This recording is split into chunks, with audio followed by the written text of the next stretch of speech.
Hello and welcome to another episode of Meanbrews. Today we're covering American Pale Ale, very close to the IPA. Let's get right into the data. I have 80 American Pale Ale recipes, 8 of which were best of show, 38 gold, 10 silver, 6 bronze, and 18 were award winning. This was a lot of data to compile, 80 different recipes, my largest data set so far. The BJCP style is 18B. A pale, refreshing, and hoppy ale, yet with sufficient supporting malt to make the beer balanced and drinkable. This was very close to the IPA on the evolution of the style and the variability between the recipes. When we look at the original gravity, we had anywhere between 1.040 and 1.072 with an average of 1.055. A little bit on the high side and a lot outside of the range that BJCP specifies. My recipe is going to be a little bit high, 1.057, and the reason is we're seeing a trend over time for the gravity of this style to increase. Pretty clear trend here. Pearson's correlation coefficient of 0.33. So I'm shooting for 1.057 for my recipe. For the IBUs, we had anything from 9 to 130. I think that's in the IPA range. Most of the data is outside of the BJCP range. What I think you'll see when I get through the data is this style's really merged with IPA. IBUs may be a bit low, but from hoppiness, it's on the same, or hop flavor and hop aroma, it's on the same scale as IPA. Mean was 45, which was on the high side again, and I plan to be right there, 45 IBUs, calculated IBUs. SRM, anywhere between around 3.8 and 11.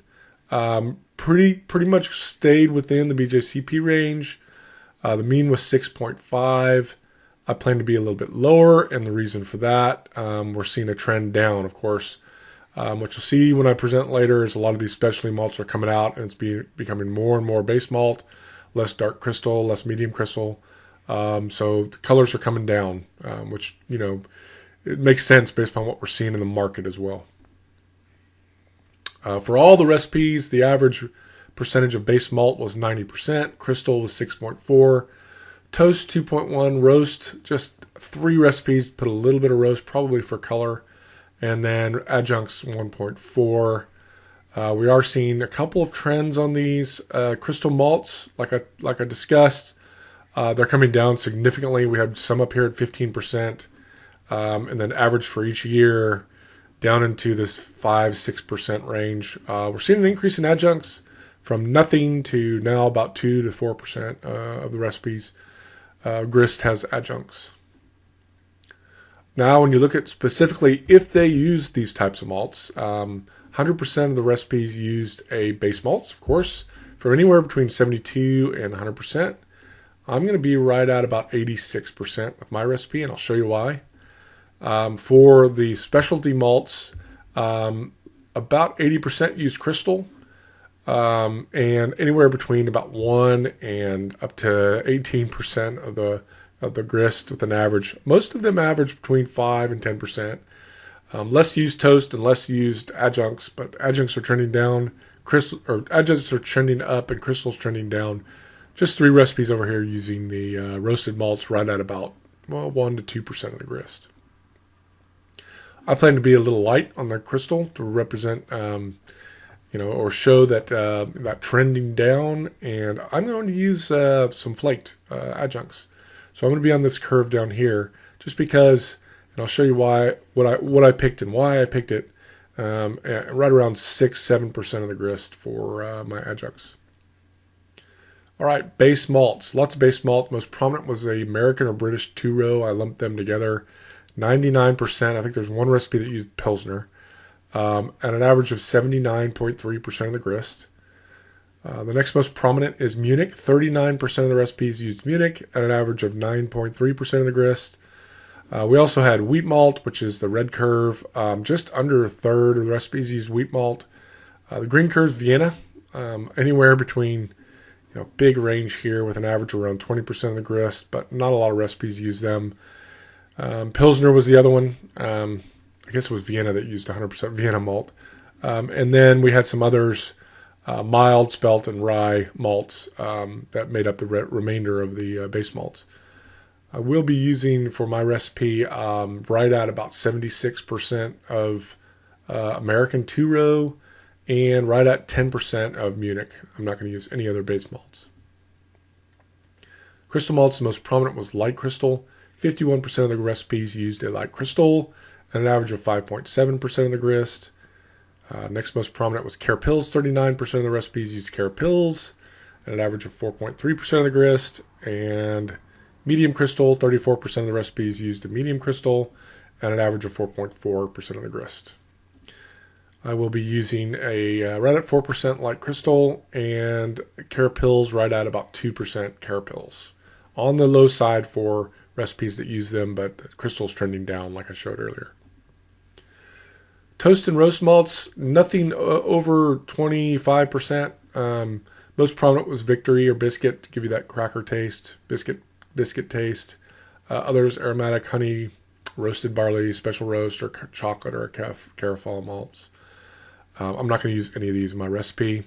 Adjuncts, again, very low percentages, but a lot of different ones, and it is trending up. So flaked torrefied wheat was the most common, and flaked barley was the next most common, both at around 6% of the recipes using them. If you look at this cluster here, between about 4 and about, let's say, 8% is the sweet spot for adjuncts. Not a lot of people use more than one adjunct, but this seems to be, there's an outlier here of honey, but this seems to be the sweet spot if you're going to use an adjunct, between 4 and 8%. I'm going to be at 7% flaked wheat.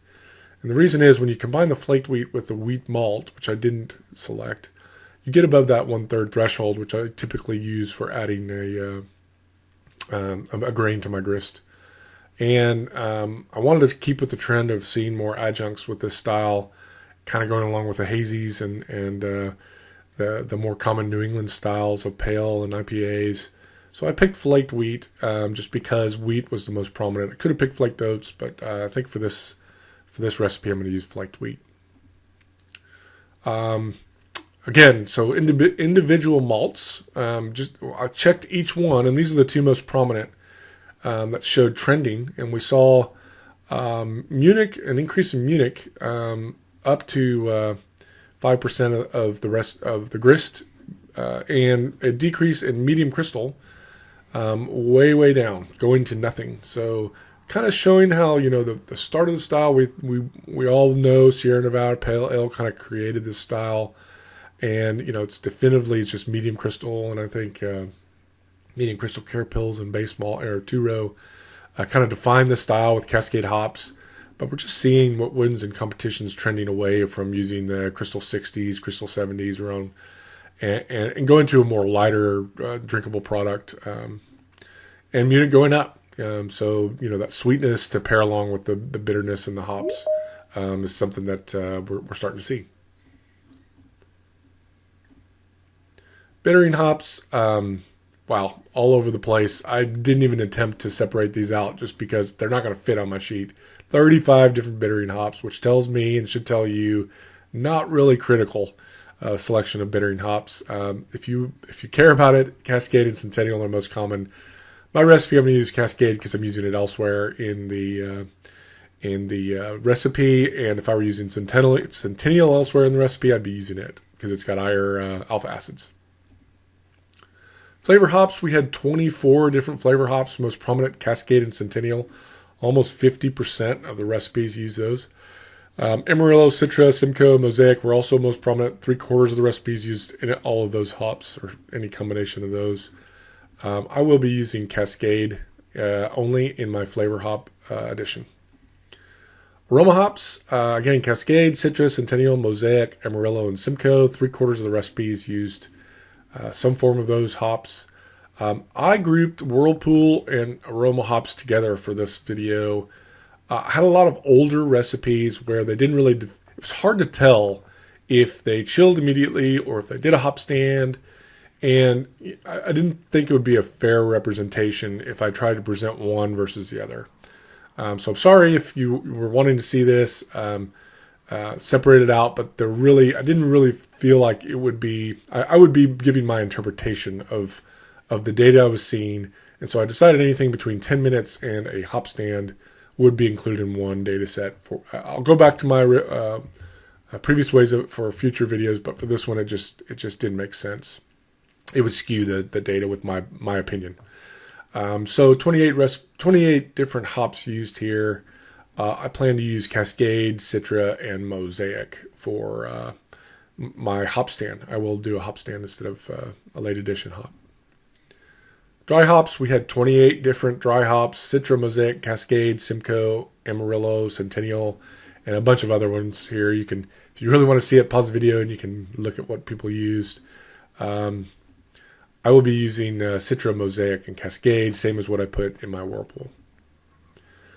Presented in the IPA video, I call it the demise of Cascade, and some people took offense to that. So I just wanted to see, we're seeing the same thing with APA as we were seeing with IPA.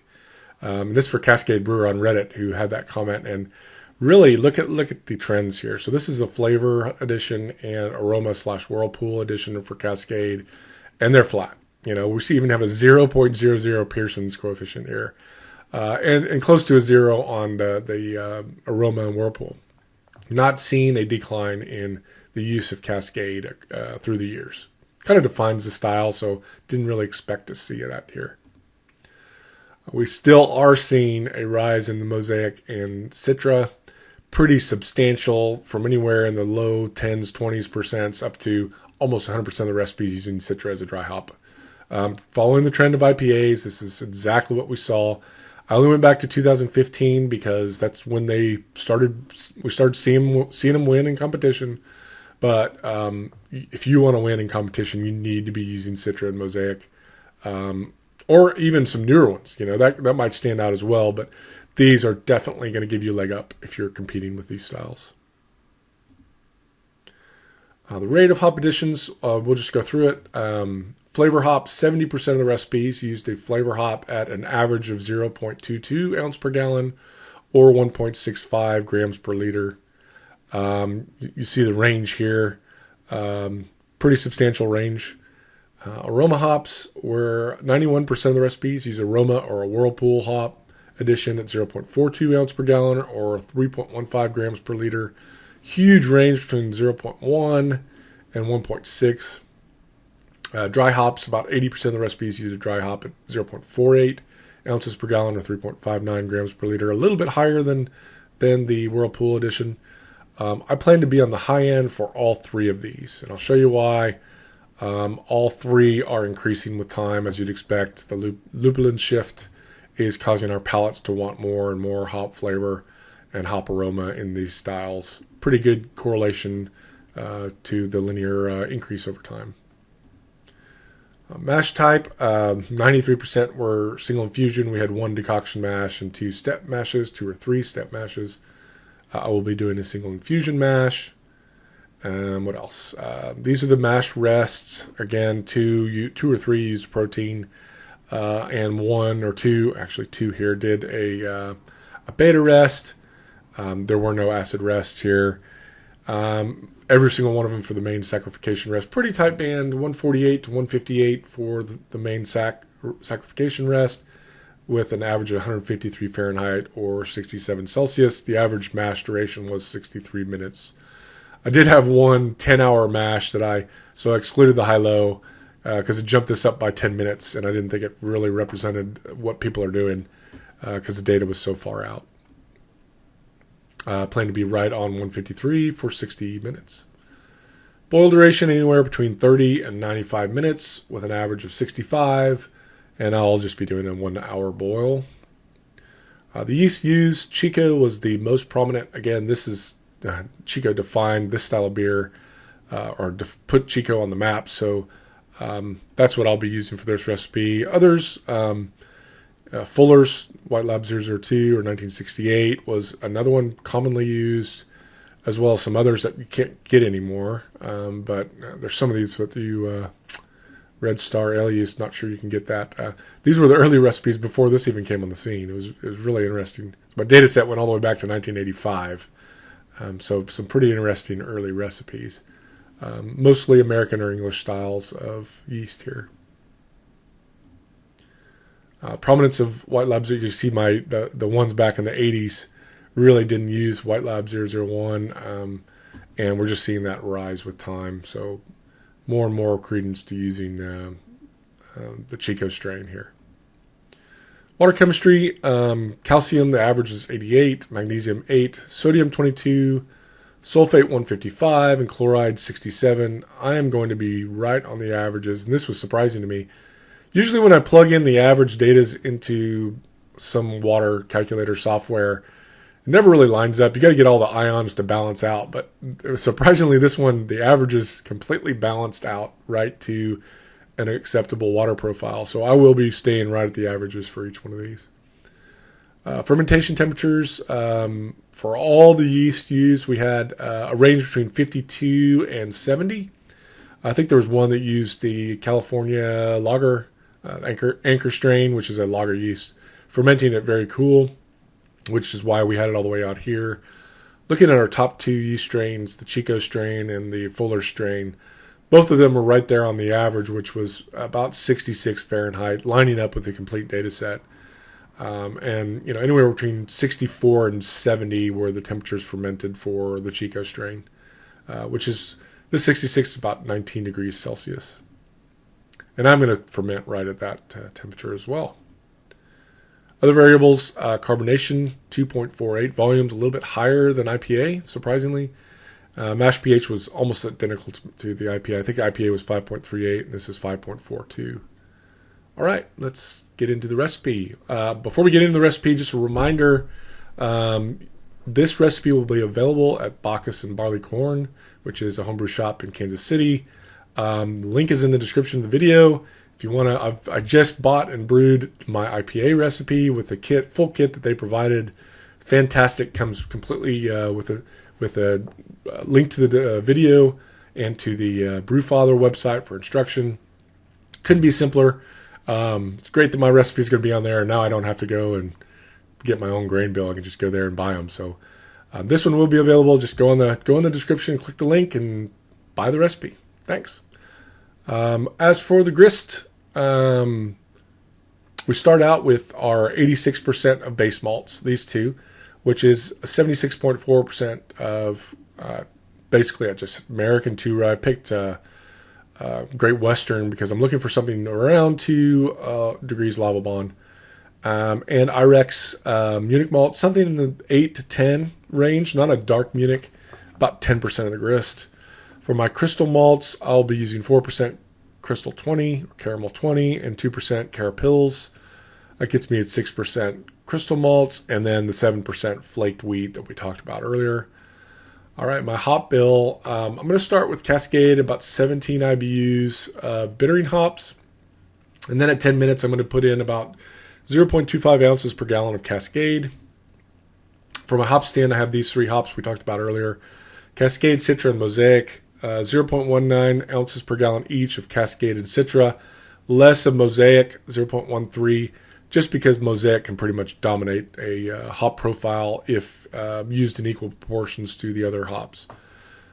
Same idea with the dry hops on day 7.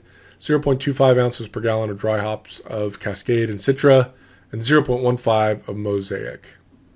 This is after fermentation has died off and its yeast activity is slowed or getting close to slowing.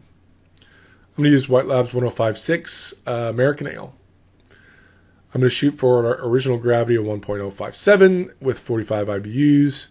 Water chemistry was, as we reported earlier, 85 calcium, 8 magnesium, 22 sodium, 67 chloride, 155 sulfate, whatever bicarbonates your water has left. Shoot for a mass pH of 5.42 and do an infusion mash at 153 for 60 minutes. Mash out sparge as usual and boil for 60 minutes. Chill to 64, oxygenate, and pitch with a starter that's around 2 liters per every 5-gallon batch you have. I don't know what that is in metric, but that's about the size that I use for this kind of gravity of beer. And use your 105.6 yeast here.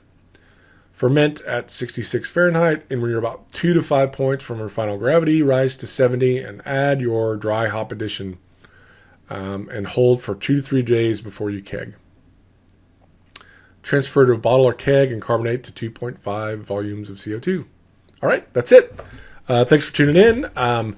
Next video is going to be on our competitive homebrewing webpage. I'm going to let the competitive homebrewers select on Facebook which style we're going to cover next. If you haven't joined yet, look for us. It's called Competitive Homebrewing, and it's good resource to know what competitions are coming up and give tips and tricks on making your recipes better for competition.